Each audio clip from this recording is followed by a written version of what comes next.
अब ये जो शहरों में चुनाव है, इसमें क्या है कि ग्रामीण क्षेत्र में एक अलग हालात थी।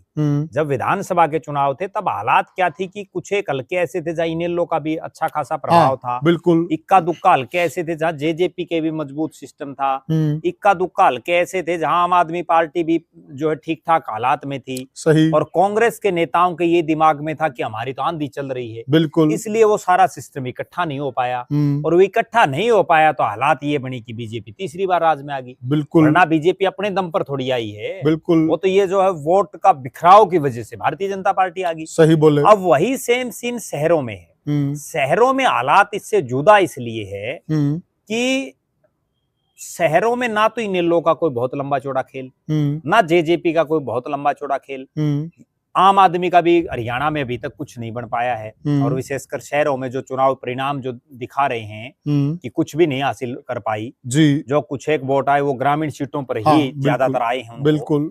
और उसके बाद रह गई कांग्रेस। कांग्रेस भी शहरी क्षेत्रों में बहुत ज्यादा मजबूत नहीं है और कांग्रेस का वो घमंड भी चकनाचूर हो चुका है कि हम तो 70 पार 80 पार जो भी में आएगा वो सब चीजें पुरानी हो चुकी है। उत्साह भी डाउन है।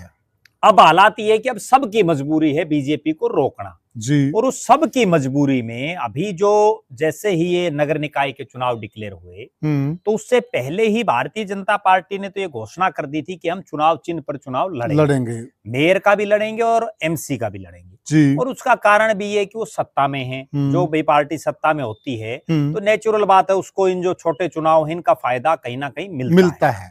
क्योंकि लोग ये सोचते हैं कि सरकार ऊपर है नीचे है तो हम जो है फायदा उठाएंगे। जी बिल्कुल। और दूसरी बात ये है कि बीजेपी वैसे भी शहरी क्षेत्रीय पार्टी है, बिल्कुल शहरों में ज्यादा उसका जो है प्रभाव हमेशा से रहा है। हमेशा से रहा। जब बीजेपी हरियाणा में कुछ नहीं थी, जब बंसीलाल और चौधरी देवीलाल की पार्टी के साथ ये अलायंस रहे इनके जी, तब भी इनको अक्सर शहरी सीटें देते थे।